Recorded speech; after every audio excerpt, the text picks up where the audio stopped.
ভাই তুমি কেন এরকম করতেছো আমার সাথে? এই কথাটা তো বলবা যে এই কারণে করতেছি। তুমি কি আমার সাথে সম্পর্ক রাখতে চাও না নাকি? সেটাই তো বললে হয়। যদি তুমি আমার সাথে সম্পর্ক না রাখো তাহলে এখনই বলে দাও। শোনো নীলা, তুমি আর মোটেও আমারে ফোন দিবা না। ফোন দিয়ে আমারে কখনোই ডিস্টার্ব করবা না।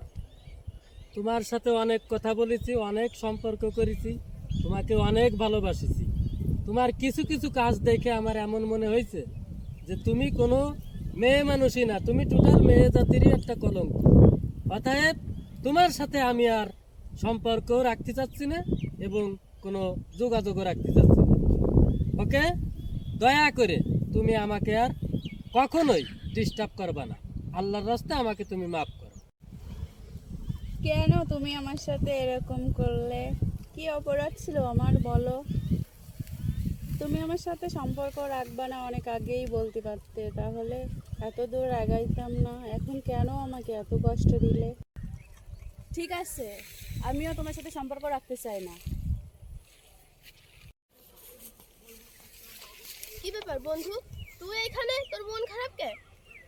জানিস না বন্ধু, এই জগতে যাকে আপন মনে করবা সেই কষ্ট দেবে। কেন, কি হয়েছে বন্ধু? ঘটনাটা কি আমার একটু খুলে বলা যায়? কিন্তু তোকে কি বলবো বল, জয় নামে একটা বেঈমান ছিল, সে আজ থেকে আমার সাথে সবকিছু সম্পর্ক শেষ করে দিয়ে চলে গেছে। বন্ধু, এজন্য পুরুষ মানুষকে বিশ্বাস করার আগে অন্তত পক্ষে 10 বার ভেবে নিতে হয়, বুঝেছিস? তুই তো জয়কে চিনিস।